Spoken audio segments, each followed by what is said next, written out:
Hi everyone. Welcome to day 2 of the 2025 Annual Conference and Book Fair in Los Angeles, California. I'm Jenny Young-Kropp, a member of the AWP Board of Directors. Here is a visual description of myself. I'm a middle-aged woman with brown hair and glasses, and I'm wearing a gray sweater and a pink blouse. The Association of Writers and Writing Programs is a small but mighty nonprofit organization that amplifies the voices of writers and the academic programs and organizations that serve them, all while championing diversity and excellence in creative writing. I am a member of the board of directors, but first and foremost, I'm a member of AWP. Membership with AWP provides me with writing resources year-round, but just as importantly, it allows me to support other writers, especially those who are just starting out. My membership dues help writers find meaningful careers and publication opportunities and make services like the Writer-to-Writer Mentorship Program possible. If you aren't already, I invite you to become a member today. We are delighted to bring you this event today, and I'd like to acknowledge and thank all of our conference sponsors and the literary partners hosting this event, Sarabande. Our literary partners and sponsors allow AWP to present these extraordinary events and help us keep our conference affordable and accessible. So please join me in thanking all of our conference sponsors and partners for their support and participation.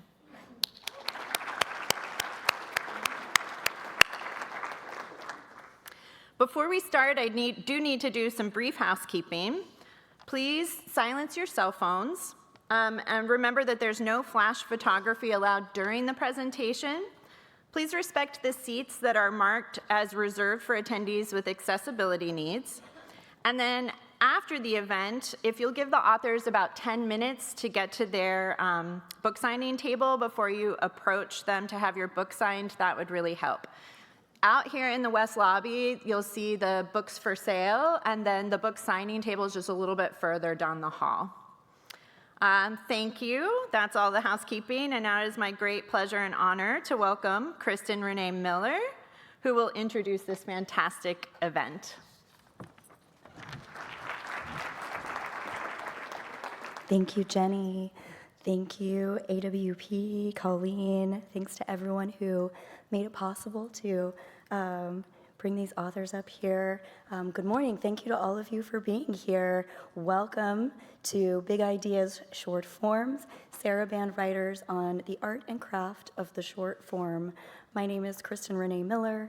I am a short, blonde, white woman. I'm dressed in what my friend this morning called "It's my 12th AWP," and I'm moderating a featured panel drag.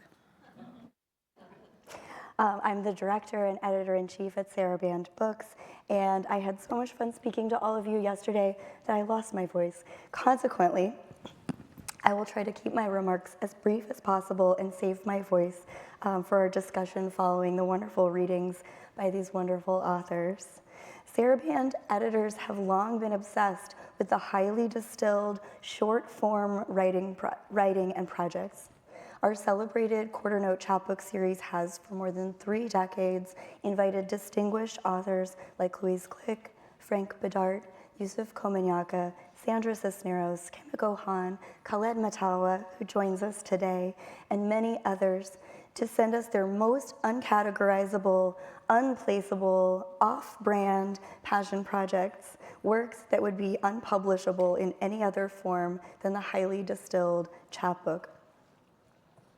And last year, in celebration of our 30th anniversary, we were proud to launch the Sarabande Chapbook Prize to invite every author with a similar passion project to do the same. I will add a short plug that the Sarabande Chapbook Prize opens to submissions on April 1st.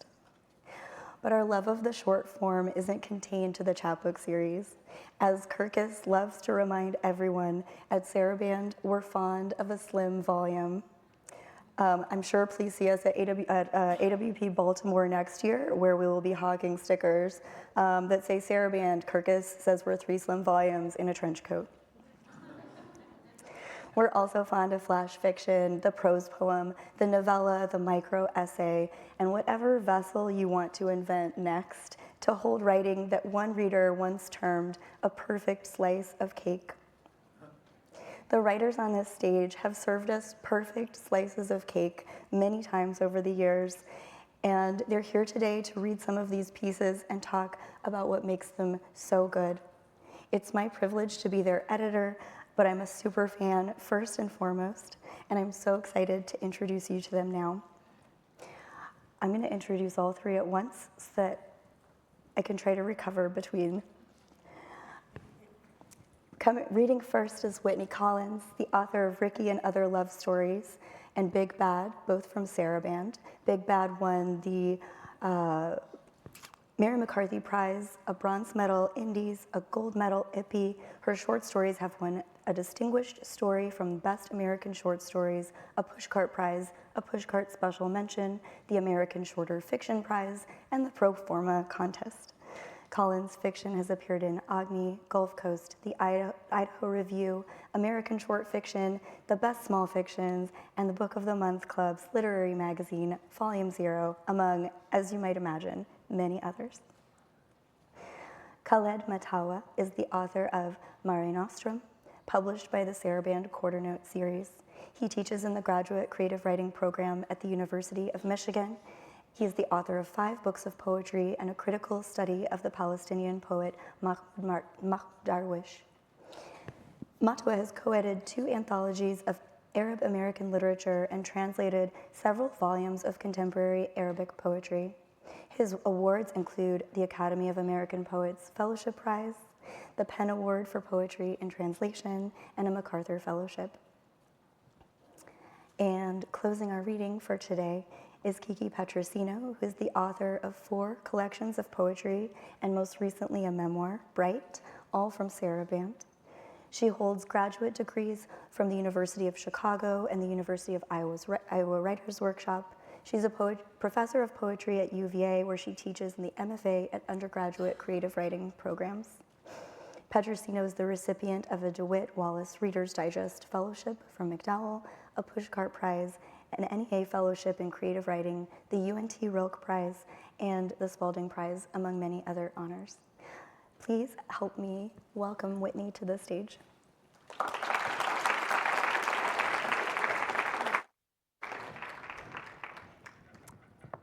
Hi there, thank you for coming. I'm going to be reading one of my shorter pieces from Ricky and Other Love Stories. It's called Brain Brian. Marvin's brain tumor is the size of an unshelled walnut. His doctor, who wears Crocs the color of bile, has told Marvin and Marvin's wife, Kathy, that he plans on removing the tumor with a knife that's not really a knife, but a beam of light. When the surgery was first explained, Marvin saw a hot spatula cutting cold cheesecake. But now that the operation is tomorrow, he keeps seeing a red plastic flashlight pointed at a dense winter wood. Who goes there? He hears the surgeon call out gleefully. Make yourself known. The neurosurgeon is as young as Marvin's son, Brian. Brian no longer speaks to Marvin. Brian lives in Arizona with a girl Marvin and Kathy have never met, but whose name is Begonia. They've even seen a picture of their son and this girl. A dog that looked like a coyote was in the picture. Who wants a cartoon for a dog? Marvin asked Kathy. Who wants a houseplant for a girlfriend? Marvin was a terrible father, but the tumor has lessened the reality of this. The larger the tumor grows, the better father Marvin was. And the faster Marvin walks, the faster the tumor grows, which is why every morning he goes to the mall in his big white shoes, the ones that look like loaves of junk bread, and walks 8,000 steps. He walks from one anchor store to the other 14 times back and forth, and as he does, he recalls things he thought about doing with Brian as things he actually did. Camping under a swirl of stars, shooting clay pigeons, making cowboy beans in a cast iron frying pan. There's Orion, he hears himself say. More pintos? In the early morning mall, the managers raise the gated storefronts with much audible ado. The mall fountains sputter to life. Together, the fountains and the gates sound like static, and Marvin's mind becomes the roaring space between canyon walls. He passes stores. There's Queen Bee, Banana Pants, Mr. Stupid. There's Bright and Beautiful Spray Baby. He stares at the things for sale and cannot remember what they are for. He imagines a pair of underwear on a potted begonia, women's yellow overalls on a coyote, a whoopee cushion as a map of Arizona. Marvin moves his big white shoes faster. He forgets Brian's thin shoulders and crystalline singing voice. He forgets Brian's pitiful deer eyes, his milkweed hair. Instead, Marvin remembers throwing a football that was never thrown, laughing at a joke that was never cracked. At the end of Marvin's morning walk is Sprinkles, the ice cream kiosk.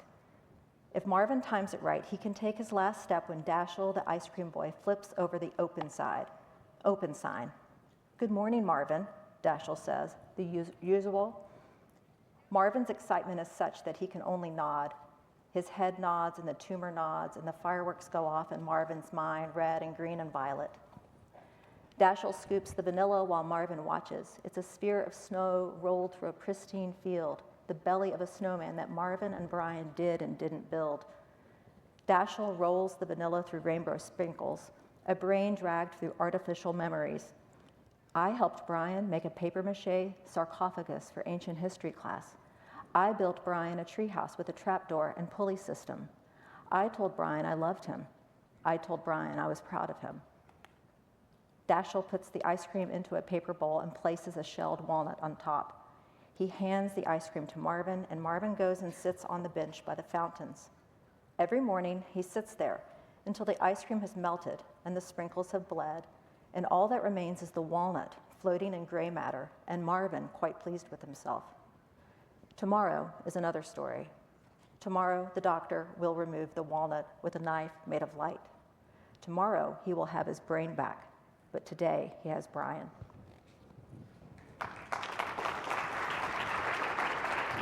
Very strong.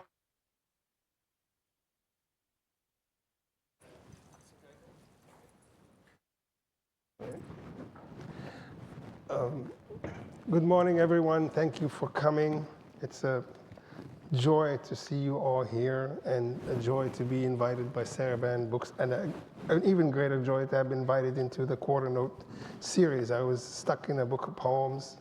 I wanted it to be big, and then they said, come and do a chapbook, which was a great solution for many ways. I want to begin just by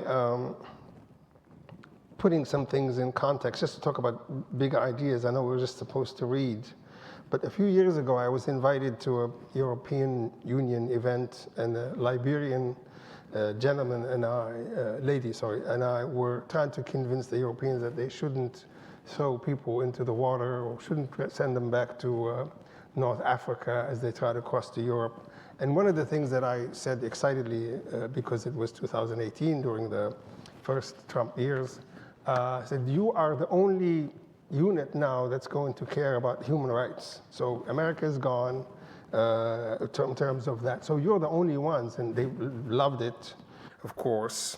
But of course, when Gaza happened, as you may know, what happened really was that, as Arundhati Roy said, she said, the moral architecture of Western liberalism is disappearing before our eyes. Even that it had provided some sort of shelter, and it said it's basically gone. Gone is any pretense of post-colonialism, multiculturalism, international law, Geneva Convention, the Universal Declaration of Human Rights, gone by any presence of free speech or public morality. Of course, she was saying what is happening in Gaza will actually come home to roost in the United States and in the Western world. And sadly, it is. As we saw, America wants to take Greenland, and Russia says, okay, go ahead, but we will keep Ukraine, and a crazy new world is starting before our eyes. So these are some of the big ideas that I've been, if you will, thinking about in writing these poems, Gaza being one of the central ones. And with big ideas come abstractions, unfortunately. I know we're also just show and tell, show don't tell, but sometimes you have to tell, and sometimes the things you're telling about are kind of bigger than your head. So, snowflakes like hesitant pollen, patches of sky slit open, a thick rub of moonlight peering through cloud cover, nothing to save oneself from, nothing forgotten that can't wait, something in the mind, like a cat seeking a place to labor, a hand reaching out to steal a reprieve, a riptide inside a mustard seed.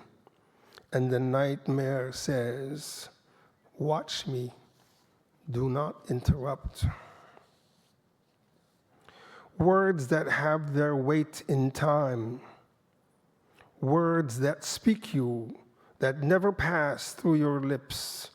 You're used to them, and the rest of it, fingers tapping your chest, hands stroking your gifts, telling you this is the only time and place for them, a yearning they never wish to fulfill. As to your presence among them, it's here to provide proof of good fortune, an echo of romance, God's creatures, creeds, colors, a whiff of hardship to enhance the pleasures of rescue. Not for them, the purgatory of your origins, or any plane where they'll cease to edify you. For how could they breathe without the gills of predominance, that friends that love you? From the satellite photos, the whole city looks like it has been cremated. Heart patched with lilies, lies, sutured with unpaid kindness, mindless, thread-weary resolve, dissolve, pictures of us standing, notwithstanding, alongside each other, pretending, contending, we're the same height, heart, hurt. A sandcastle licks the waves upon these shores, a lamb raised among wolves, qui tacit consentere. Sorry about the Latin. It means to be silent is to consent. Map. I once drew a map toward a shape of love. Let me at least claim that I was guided. I once drew a map, not a form of escape, and fell in love. A love that could not spill into time, an interval that could not tumble into the ocean or disperse into the ether, not a lost track or first well, a love I once fell into, not a pilgrimage or conversion, a love in a map I drew, a love that knew its place.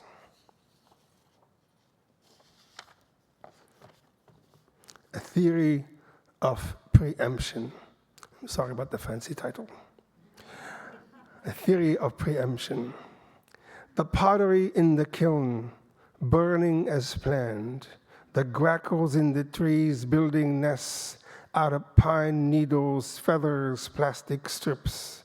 A notion of order permeates one of the guild, your muddied hands, adopted into the flock, the recognition of your face authenticated. So many whispers told to you alone, formulas handed to you to keep, guild flock. All you have to do is be there, arms, legs, feet on the ground, as in a body scanner at the airport. Your wingspan, a marker of time and space, clay drippings falling from your hands into other hands to demarcate renewal. One of the guild flock, wings flapping to ward off delirium. Your voice, a clay amulet against voiceless rage. Your presence, a weight set to block the savage and the unknown.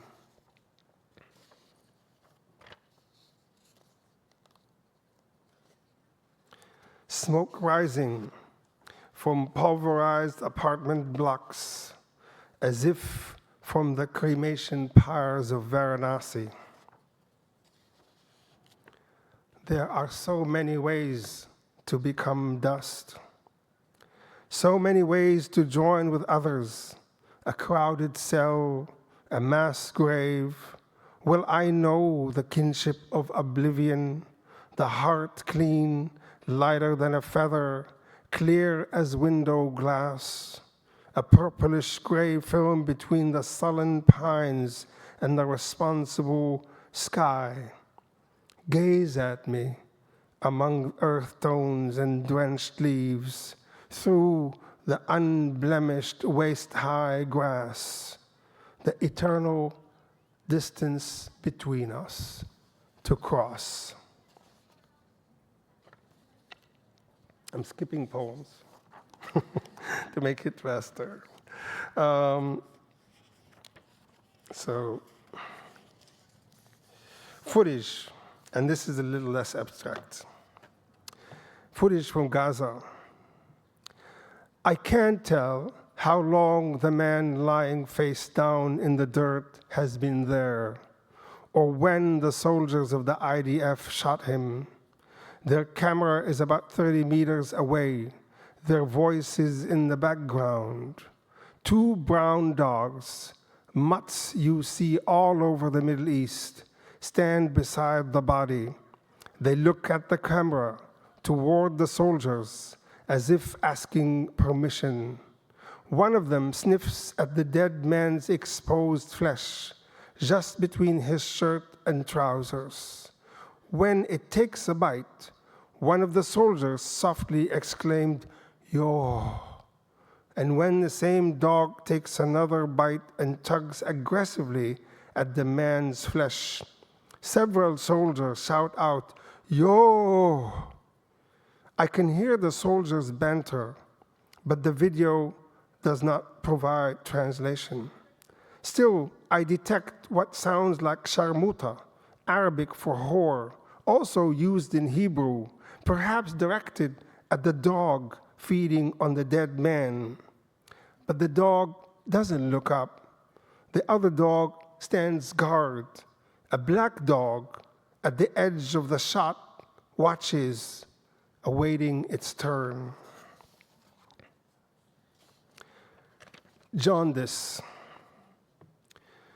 This happened in the midst of another war in London, another war from which everyone was protected, although some cried watching it on television.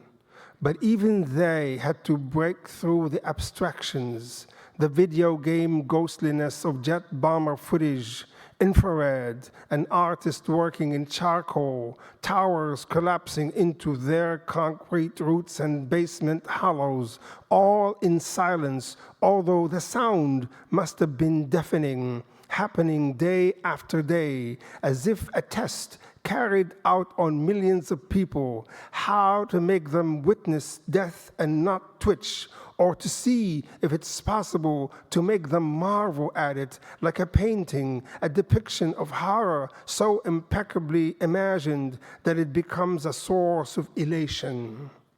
A baby is born into this, and something in you crawls unhindered into old sentiments, gripped by glimmers of wonder. Alas, the nurse says, the baby has jaundice.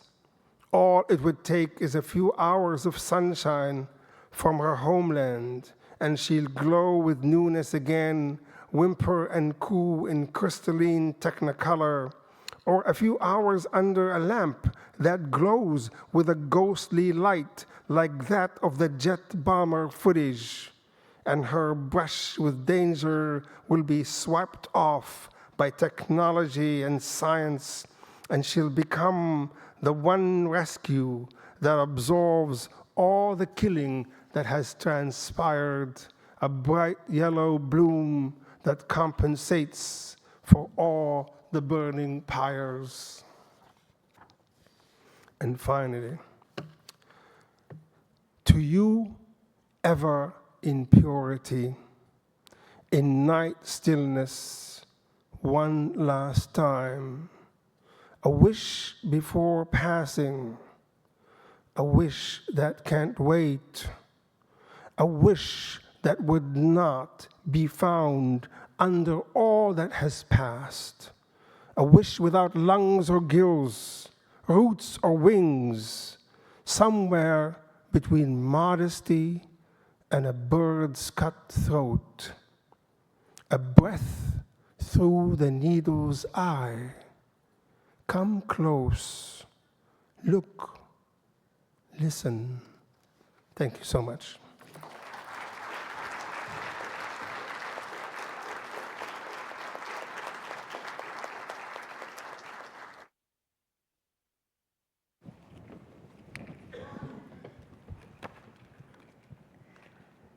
Hello, everyone. Thank you so much for being here, and thank you to Sarabande and my fellow readers for being part of an incredible community. I'm going to read you some passages from a lyric memoir that Sarabande published in 2022. I'm a poet by vocation, but much like Bilbo looking at the ring, there was a day when I was like, why shouldn't I? Why shouldn't I try writing a memoir? So I wrote a lyric memoir, and you'll see and hear passages that are autobiographical, let's say, kind of intertwined with some other considerations and a little bit of fairy tale language. The passages that I'm going to read have brief mention of suicide, so you should know that. If you or someone you know is in crisis, you're not alone. You need only dial 988 to reach the National Suicide Prevention Hotline. The wish. No sooner had she whistled than she felt her brightness rushing in from all sides, and such an assembly of brightness shimmered down that it stunned all the meadow in which it settled. Lately, I have been thinking about tenderness, how I wish it would break over me like a spirit of air. In Shakespeare's The Tempest, it's Ariel who warns the sorcerer Prospero that he must relinquish his anger. In the world of the play, Ariel has no form. He's a nexus of language and feeling, the invisible arpeggio of a hummingbird's wing. Ariel dips the ship full of Prospero's enemies beneath the ocean waves. He frightens the shipwrecked crew with eerie voices and visions that scatter them across the island. Easy games for a spirit. Yet, Ariel insists if Prospero only allowed himself to see his enemies' sorrowful faces and hear their cries, your affections would become tender. Prospero is intrigued by this. Dost thou think so, spirit? Mine would, Ariel says, were I human. My teacher Gregory Orr wrote in Poetry as Survival, even as we recognize the power of disorder in our experience, we are likely to become aware of a strong need we have to feel there is some order in the world that helps us feel safe and secure. Can belief, once planted, ever fail to attach itself to some elemental source? Christ has died, Christ is risen, Christ will come again. The old English poets sang in communal halls, sharing lines of alliterative verse. Repetition was meant to aid memory, but it also made the poems, like Beowulf, beautiful. I love this beauty. Ariel has no body. Ariel has nobody except for Prospero. Only the sorcerer, arriving bruised and banished from Milan, rescues Ariel from the cloven pine, where he was imprisoned by an evil witch. Ariel has no body. Confinement tortures him inside the pine. Those branches, so like human arms, upstretched, forked with pain. Prospero tells him Thou didst vent thy groans as fast as mill wheels strike. My grandfather's name, Prospero.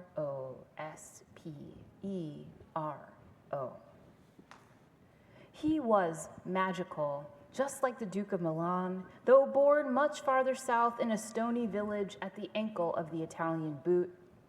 In America, Prospero gardened. He planted Sweet William and Portulaca moss roses in our yard, tiny velvety flowers that unlatched from dark green buds. Having grown up in Italy, his script was calligraphic and antique, his numerals swooping rightward, his letter S transforming into a musical curve. In the only letter he wrote me, just as I set off for the University of Virginia, Prospero warned me against walking alone. I malviventi ci sono dappertutto. Evil ones are everywhere. One Tuesday morning in the 10th decade of his life, Prospero hanged himself on the back of a door. Years later, while unpacking books in my new house in Virginia, my mother finds this line by Sarah Manguzo. One must be able to empathize with a suicide, yet not become one. What Prospero did is considered a gravely evil choice in Catholic tradition. For many years, I didn't tell his story. I couldn't think of him as a wrongdoer, un malvivente. At the funeral, I watched the priest wreathe his casket in long strands of incense. I seemed a visitor at some ancient ceremony. My affections refused to become tender. The spell. She rubbed her eyes and wept until the world looked blue. I'll stop there so we have time for some questions. Thank you.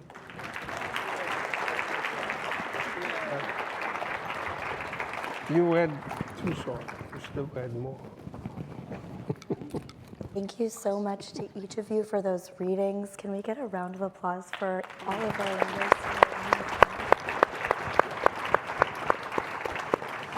I knew it was going to be really good, but it was better than I even imagined. Thank you so much for what you chose to share and read. And I know we have big ideas in the title of the panel, but I feel very overwhelmed by what I've taken in from each of your readings today. Kind of the impossibly big and complicated ideas of identity and lineage and suicidal ideation and our human capacity for being cruel and horrible to each other. And, the sort of depth of parental guilt and denial. Wow. You really understood the assignment, you guys.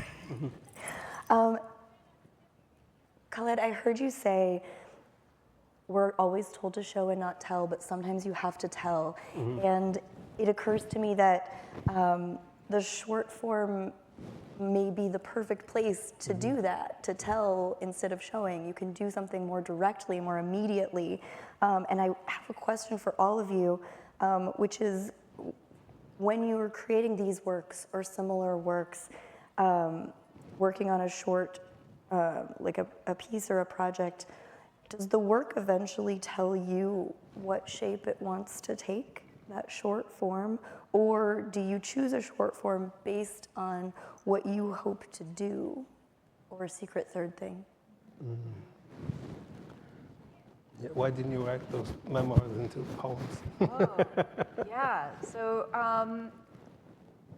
when Kristen, when you were asking this question, I went back in my mind the little bit I know about art history and how Michelangelo, at one point was sculpting and kind of thought of himself as freeing the figure from the stone.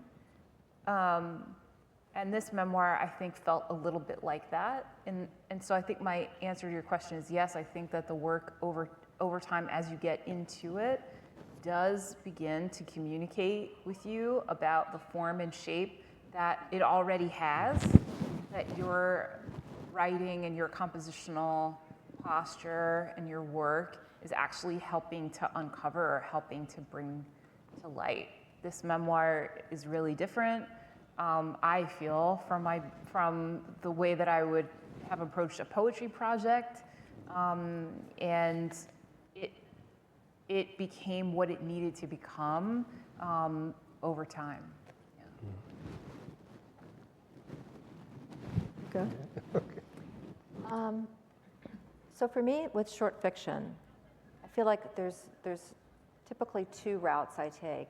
Either a story starts to have this momentum that it's this snowball and it's going to be larger than a shorter piece like that I read today.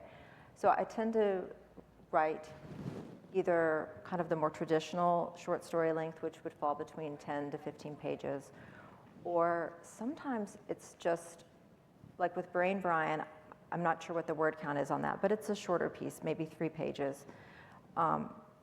I find that the more compelling the topic or vignette, the shorter the piece becomes.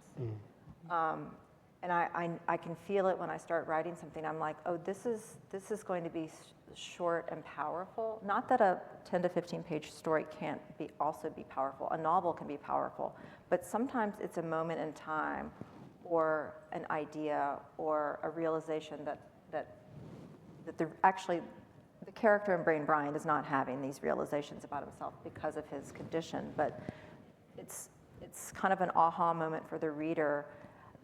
So these aha moments tend to be these shorter pieces of fiction for me. So I think the confinement and the boundaries often make things very powerful. I guess I approach it both ways. In my book Tocqueville, which has poems called PowerPoints, which use graphs and use try to sort of kind of PowerPoint without not one word, not the copyrighted word, but PowerPoint without the. And it was about post or during the Iraq War, and in that sense, maybe the question was where's the prose and where's the lyric, and how do you do graphs and how do you do boxes and so on. And so that was a form that just kind of emerged from the writing. And one of the questions of the book was like, when do you do the pure lyric in the midst of so much prose and documentation and so on? With with Mare Nostrum, the chapbook that Sarabande published, and Fugitive Atlas, which is the book from Grey Wolf, I don't know when, but there was also a huge map of material. I don't know when that I decided to write in tercets. I think I knew that I was going to write a book all in tercets as far as 2012, but I didn't know when it was going to happen. Well, the book took a long time. But having so much material and knowing that you're going to make tercets, and they're going to be like, tiny Pity 4 or big grandma cookies or whatever it is, but they're going to be that. So in a sense, the decision was then how short the lines and how big, but it was good to know that I had this kind of delivery unit that I knew was going to be the stanza that's going to operate throughout the poems, as a way of saying that all of these disparate elements are connected because they're also visually connected. They all have this insistence on the tercet, and therefore you're invited to see commonalities between them, not each subject taking on its form, which was important. I wanted to make sure that none of these subjects are separated. So formally signifying them with one stanza unit, the same gives them that kind of sort of visual prosodic unity. And I'll say, despite warning us that these were going to be very abstract, it's the images that really stuck with me after hearing and while hearing your work. And I feel like that contrast maybe even amplified the vividness of them. And I kind of felt the same about some of the wordplay in Kiki's work, the nobody, and the imagery in Whitney's story as well. which I think is what has made Brain Brian my 6-year-old son's favorite story. He refers to it as the gray pecan ice cream story. You mentioned an aha moment, and the images in Khaled's work felt like an aha moment to me, and the wordplay in Kiki's felt like an aha moment. Do you think short forms really like home in on those pivots or those turns? Because you're working with so little space, you really have to be firm and decisive about those shifts in your work. Or conversely, is there an element about the short form that you're drawn to each time that is the thing you need to make sure you get right? I know Whitney has an answer to this. Well, for me, with fiction, I feel no matter the length, the most important thing is the beginning more than the ending.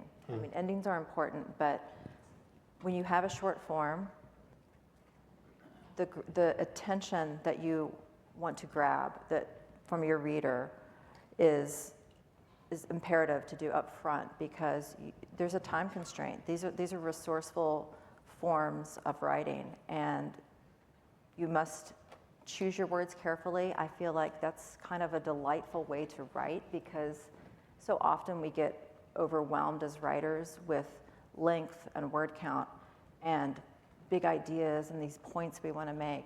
But if we really pull ourselves in, most stories are getting to a point, and I think the sooner we get to that point, the better. I think it's always great to start off with a big bang. I mean, if the story's about a brain tumor, say that in the first sentence. If the story's about being a horrible father, let's get to it. And you're grabbing the reader. The reader immediately wants to know more, because we've started with the tension, we've started with the problem. And as a writer, it also gives me the momentum to go, oh, here we go. We're not building up to something. A short story doesn't have time to build up to something, and I don't think poetry does either. So for me, the beginning is crucial. And it's helpful as a writer to start in the beginning, because it eliminates a lot of procrastination and fear. Thank you. I would say with the poem, often, the poem, that footage was very clear what it was, because I'm just sort of documenting that happened. But often with the poem, you don't know what happened to you or what is happening in the poem. And so, even when you read, you never kind of read a poem only once. There's the first hearing the poem as music, and then maybe if there's a story, you're catching some element of narrative, and then as you read again, you begin to sort of like say, oh, here's this. Actually, there's a long sentence and a short sentence. You count on hopefully the poem read several times or not read at all, like a few lines, and then people skip. But you count. At least you're hoping that the experience is one where people are finding layers or discovering how to interpret it, which is, I think, also how you write the poem. I mean, I think, you write a poem, and even with a really documentary poem like that, sometimes you actually get stuck with the endings. Like the last two sentences, everything right, but what am I going to do with that dog at the end? And so there is that element of keeping working on it. But that's what what the short form does is brings you back to that concentrated effect that you want to have again and again. It's like, what have I done? What do I need to do more? How do I sort of intensify, and so on? And you can only come close to what your reader might experience, but you being a reader yourself and a critical reader, I hope, of your work, you will kind of try to address or fulfill or mystify of what you want as the effect that you want to have. But given that you are, with the short form, necessarily anticipating or at least hoping to reward the reader, that the more they read, the more they will find. I love that, Kiki. I think, being a poet is useful at such times. When you're thinking about economy of language, which is, one of the most basic defining characteristics of what poetry is. It's an expression in language that uses language in a very deliberate and contained way, even when you're writing in free verse. And one thing that I usually advise my students to do is when when you're writing a poem, you want to begin and end as close as possible to the beginning and ending of the poem's major emotional or lyric work, So one thing that, beginning or intermediate poets often need to do is to let go of the first several lines where you're writing yourself into the poem, because the poem's major emotional, lyric, or sometimes even narrative work happens at a specific point where you feel the poem kind of clicking into place. Another thing that I might raise here is another one of my teachers, the late Dean Young, wrote about surrealism. That the surrealist, especially the French surrealist school, really important to Dean's poetry. But he spoke about how the crisis that brings the poet into utterance is a kind of wound, whatever may cause it. There's a wound there. And what the surreal actually does is it builds a greenhouse on that wound. And so, the short form also allows a kind of associative movement and leaping from subject to subject that can enable a surreal kind of texture or movement to a piece that then, becomes its own thing when it is in a short form. So you're sort of writing as close as possible to the edges of that wound. That's a great expression. Jenny, how are we on time? We're having so much fun up here. Yeah. Awesome. That was a really beautiful image you just described, Kiki. Thank you for that. Okay. Good. Credit where it's due. Yeah. Credit where it's due. I think about how the short form is frequently popularly linked to our digital addictions and our shortening attention spans. But hearing you all describe what goes into crafting these works, and for me as a reader of short forms, I don't find that it's the same as consuming a tweet or a thing I'm scrolling past very quickly. I actually feel that short forms invite us to stop and begin excavating those layers and begin, paying much closer attention, because each word is not thrown away. Each word is carefully selected. Each element, beginnings and so on, are carefully selected. Is that your experience as readers of short forms? Do they create that slowdown for you? I asked a yes or no question. You should never do that when you're moderating a panel. Well, again, thinking about the connections between poetry and prose, a short form invites a certain kind of attention. It invites a kind of visual attention as well, because you see that it's brief. And in my book, I worked wonderfully with a team at Sarabande to kind of make this book be a square shape, and to have the words themselves have a lot of white space around them. And I was thinking about it as a poet, but I was also kind of thinking about it visually. There's something appealing and inviting, I think, about looking at just something that's a short, that it's a brief piece. It seems to have all its structural integrity within your range of vision, and it's something that you can look at and feel and experience almost as a unified experience of approaching the piece. I've never really thought about it before, but yeah, it does feel different from my phone, which wants to gloss and wants to scroll, and it wants me to not actually pay that much attention to any individual word, but rather to just this kind of like weird dissociative experience of scrolling, you know? A short poem or a short vignette of prose does the opposite of that. This may be tangential to what you're saying, Kristen, but I try to think about what maybe we're invited in a shorter space is not to say what we know, but to actually say what we think, which is an expansion of what we know, or sort of as we explore thoughts rather than rehashing something that we already know. So I would imagine that the short form is a place for intensified thinking, also a place for the reader to think between the spaces that are there, which sometimes are left openly, or even in a surrealist poem, it's like how to interpret what is being constructed before you in that greenhouse.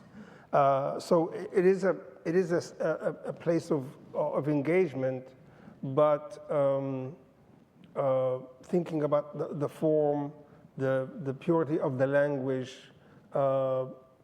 One would hope that by working so intricately, that one is actually thinking and not necessarily retelling, that in fact there are perspectives that are added into our knowledge as we are writing about what we begin with what we know, but how do I compare this to a philosophical concept, or how does this stand within that other perspective? Where do I fit in history? I mean, I think that we forget that as intellectuals or as artists, the important role we have is where we can see ourselves in the map of politics, of humanity, of history, and all of that cannot be done without thinking. Like, where are we in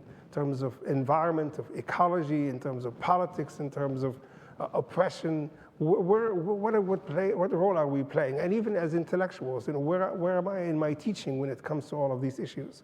So that space of thinking has to kind of come into the process, and the intensification of the writing demands that it be rich and full of doubt and inspiration at the same time. Everything you say is so quotable, Khaled. I can't write it down fast enough.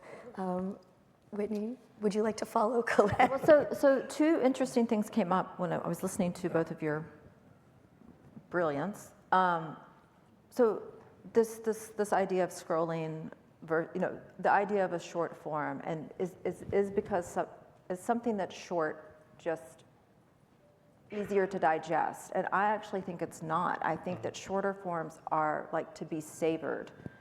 I think that they're the opposite of fast food, even though they're short. I think they're very concentrated. I think that they're these decadent literary moments, and I think that they are highly rich. And so it's like this dessert or this savory experience where you go, oh my gosh, so much was said in that short amount of time. I have to sit with it for a while. So there's not, even though it's short, there's not really speed involved in it. But I also like the idea, I've always thought that the short form is really where the writer and reader create a relationship, because there's so much that goes unsaid in a short piece that demands agency from the reader to what is happening here, what is happening where between the lines, where things are not said. You can't, a novel can give you the past and the plot and a conclusion, and it's a little bit more of tied up in a bow for a reader sometimes, but with a short piece, we have zero endings, we have ambiguity, we have things that aren't said. And I think that it's actually a delight for a reader to read something where they actually get to evaluate it and put themselves in the place of the character and kind of anticipate what might have happened already or what is going to happen. So I think that short forms are actually a very rich intellectual experience. Even though they're small, they're not junk food. Absolutely. I adore that. They're calorically dense. Yes, exactly. They're truffles.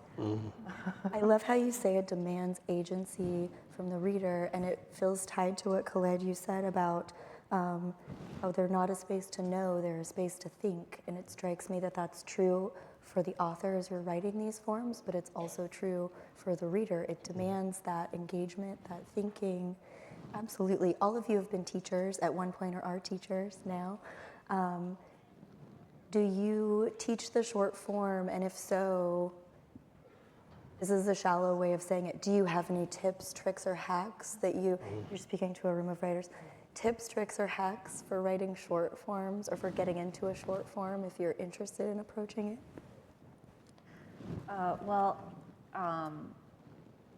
Sneak peek, my next book is going to have a lot to do with syllabics. It's poetry.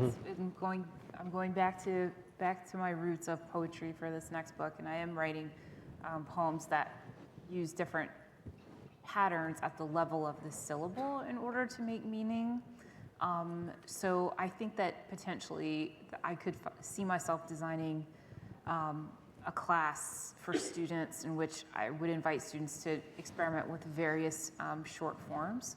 But as a teacher, I like to kind of gamify, composition, and so I have like a set of dice that I use for making metaphors.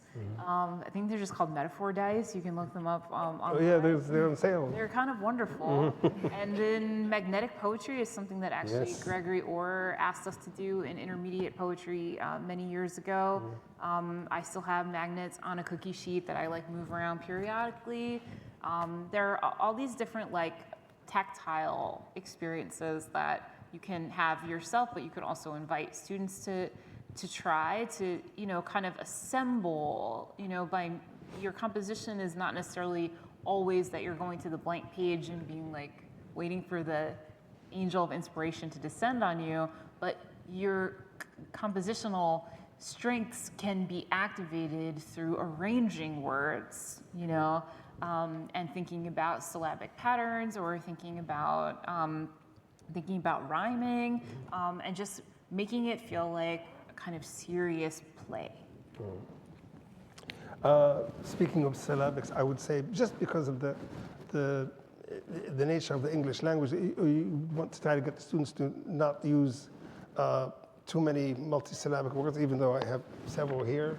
But I think as a beginning to a way of getting into the concreteness, it's like, what do you mean it was beautiful? Can you show me? Again, it's show and tell issue, but can you kind of,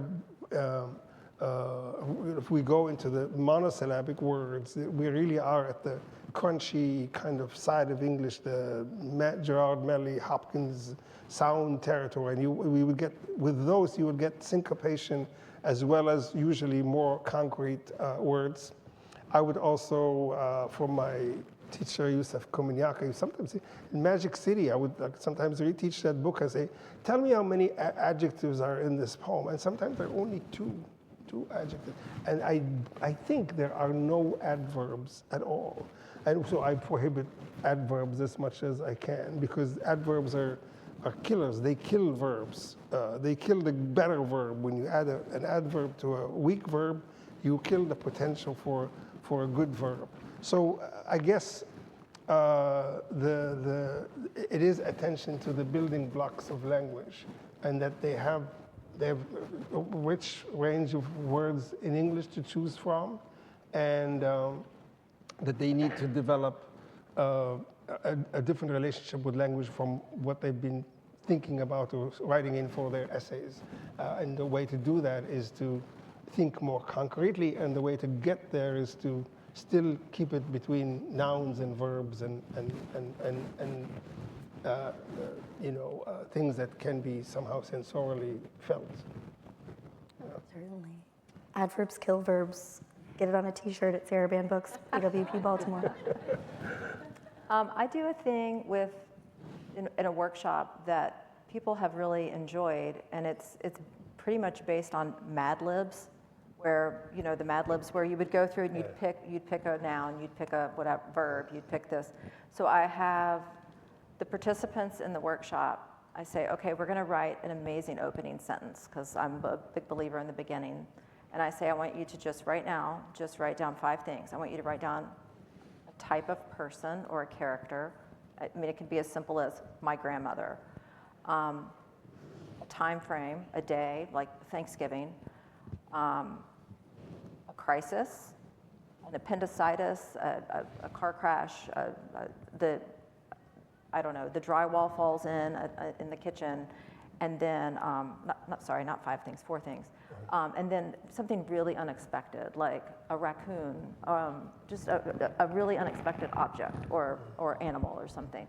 And then I say, now we're going to take like 5 minutes, and I want you to put all of those things in one sentence as an opening sentence. Like on Thanksgiving morning, when my grandmother found out about her son's divorce, a raccoon came in. And so there's all kinds of variations of how you can have something, but it's typically a very visually compelling sentence that has the tension built in, you've got your character built in instantly, you've got your crisis built in instantly, and you have a time frame. So it's really fun, and once people start doing it, they want to keep writing, which is my point, that if you start with the drama, you want to keep writing about it, just like someone wants to keep reading about it. So it's a fun thing to do. We call it Mad Libs, and things come out that are very funny, but also things can come out that are extremely jarring and tragic, and it's fascinating what people come up with. Constraints make room for so much. I feel I've heard you all say something similar. Kiki, you said it right out, the gamification of the process. You have a similar practice as well. The engagement with language you describe feels like almost a gamification of language, looking at each of those elements separately like puzzle pieces or game board pieces. And I think it's illuminated for me, one of the things I love about reading short form is I can tell the author is having fun putting the piece together. I think it's often so easy to see that the level of virtuosity required to distill an idea, to make those pivots, to think on the page in such a direct, clear, unflowery, no adverbs form.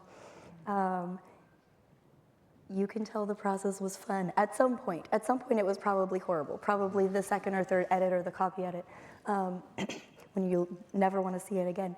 Do you find that when you're in that composition process, do you reach hyper-focus? Are you having fun when you're creating a piece? What was your favorite, most fun piece to write? I write such sad and kind of misery-provoking poems. I don't know if I'm having fun writing them, to tell you the truth. Perhaps catharsis is a better term. I don't know. Yeah, well, yes. You can't leave them. You keep being drawn to them. And so you want to, that feeling of, leaving everything and coming back to what you have on the screen or on paper, that's when, I don't know if I call it joy, but certainly a sense of mission or task and purpose. That is a meaningful feeling, not so much a fun one, but Sure. It is meaningful. I think you can definitely get into something like a flow state, and once you are able to kind of effectuate multiple installments or pieces in that form, then you start looking forward to the next time that you can start it, or the next page where you're going to be continuing an idea. The whole time that we've been talking here on stage, I keep thinking about Vermeer. And my favorite Vermeer is The Little Street. And I don't know, maybe that's the most basic choice or something. But do you think Vermeer was having fun painting all of those bricks, you know? I kind of think the answer is yes. And that painting is also like a truffle, you know what I mean? It's dense, it feels decadent. It's small though, like so many of Vermeer's paintings were so small compared to like some giant canvas or something. But what does that enable you to do? It draws you in, it gives you a sense of delight in looking at each one of those bricks that had to be rendered, you know? And I wonder about what the experience was like of doing that repetition, but also when you look at the painting, you see that every brick is different, you know? And that's also where some of the fun and the delight comes in making my work in written form. The first time that I really experimented with a shorter form was actually when I wrote Ricky, the title story of Ricky. It was for the American Short Fiction Contest, and it was like, the story has to be under 1,000 words. I think they've upped it now to 1,500, but at the time it was 1,000. And it was the first time that I had like assigned, I was like, oh, it's an assignment. Like, I don't know if I can do that. And so it was really exciting because there was an urgency, like, and it was like, you can't go beyond. It's like telling a child, you can do this, but you can't go beyond that. And they figure out a way to make it happen. You know, I think we all have that playfulness inside of us where if you tell a writer they have to do it this within this, it becomes game-like, and it becomes, I'm so sorry. it does become fun. Yes. It just, there's like there's play involved. And I think that, I think the short form lends itself to enjoyment or catharsis because of the limitations of it. So when I did the Ricky story and I knew it had to be under 1,000, I was like, I'm going to try to finally write the story about the ham factory. I had worked at Honey Baked Ham, but I didn't want to use, you know, the trademark word in the story, but I had a, not quite this experience, but a really wild experience. And I was like, someday I'm going to write about my story at the ham factory. And when I had the 1,000 word, I was like, could I get that all in there? And so as I'm writing, I'm like, oh my gosh, I think I'm going to be able to fit it all in. It's like this condensation, concentration process. And so it does become game-like, and I think for writers, I think there was another panel yesterday, someone was talking about like kind of the more constraints you put on something, I don't want to say the easier it is to write, but it's like if you go to the grocery and you go down the cereal aisle, you need some rules about what to buy because there's limitlessness. And so we don't want limitlessness when we sit down at our computer or when we start to write. I think we need limitations, and the more there are, the merrier in many ways. So anyway. Thank you for speaking through my coughing fit. Yes, please. One more observation. I think this is to bring us into the moment we're in. The short form is also a highly subsidized form. You need NEA, and you need foundations, and you need so on. And I don't know what the future of all of that is. As much as we adore it and we think it's important, it is a building block of our emotions, really central to our sentimental education in that it allows us to educate ourselves, not just that we take from it, we learn how to think. But it is, I mean, it's always been in trouble, but you know, there is a culture war going on, and the short form might be one of the easiest targets because it's one that's always subsidized. So I think, you know, as much as, I mean, I think that fear should in a positive way creep into our thinking, because maybe we've had it good for a very long time in this country, for us to be oblivious as to what happens all over the world with our money, Or also, but now even this thing that we've loved so much is might be thought of as not doing the ideological work that it's supposed to do. It's been promoting diversity, it's promoting tolerance, and all of these things that the tide that we're facing doesn't want to promote.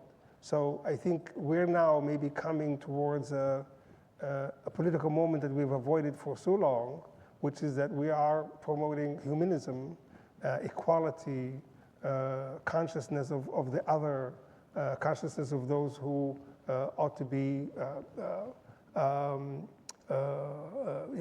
given opportunities and so on. But that's all being challenged. And so, not that everybody needs to become political, but we are already in a political world, as Bob Dylan said. So I think we should fight for our art, and we may have to. Thank you. Yes. Thank you so much for bringing that up. I think you're exactly right, and I think the short form is an interesting space for that. There is an approachability to seeing a small piece of writing. These messages can reach perhaps a wider group of people that would not turn to a longer, full-length literary work, right? And you can smuggle in that nuance. You can smuggle in that, oh my God, what did you say, richness and doubt? Your short form should be full of richness and doubt. That's so beautiful. Thank you for saying that. It's a strange time to be in the arts. It's a strange time to be writers. I think, what we do at Sarabande is never, the importance of what we do has never been theoretical to me. But I do think a lot of us are coming to an even further realization that things that we once thought were not fragile are fragile, or some of us are. And I'm so glad you mentioned that. I do think, we're the ones we have. The federal government isn't going to fund us anymore, as they've made quite clear. We're not what they're looking for. It's our job to, invest in the organizations, in the individuals who are doing the work that's most important for us and for the next generation, right? We want the next generation to have something to read that wasn't picked by Jeff Bezos. Do you all have anything to add, Kiki, Whitney, to that? I know we're all thinking about it all the time. I think I would point to the importance of community. Communities like AWP are in some ways big. Like, it seems like a city kind of descends upon another city, like every year when we have AWP. And as much as it can be overwhelming to be at the conference sometimes, for if you're anything like me, you kind of have to retreat sometimes. It's also like just this huge gift to be with everybody. And to kind of look around and see the faces of people who are engaged in the practice of literary art. I also encourage my students to form community where they are. I mean, in my own pedagogy at the University of Virginia, we teach creative writing workshops. But what is the purpose of the workshop? The workshop is not necessarily there for you to replicate it throughout your entire life. It's there to give you something, to give you an opportunity to learn skills that you then take into your writing practice after your education, right? After your formal education. And when you're out of university, what you have left is community. You have opportunities to build connections and bonds with other writers of all different kinds and from all different places. I started part of my professional career began at the International Writing Program at the University of Iowa, which now is also not going to be funded by the federal government anymore, it seems. But through that, working at that program, I met a lot of writers from around the world and learned about some of the struggles that they went through in order to have the ability to express their art. And we have, in the global community of writers, I think, a lot of bonds to make and a lot of really interesting people to meet and stories to hear. So as much as we also want to have our community here, I also would encourage us as artists to look outward and form bonds around the world with the global community of writers.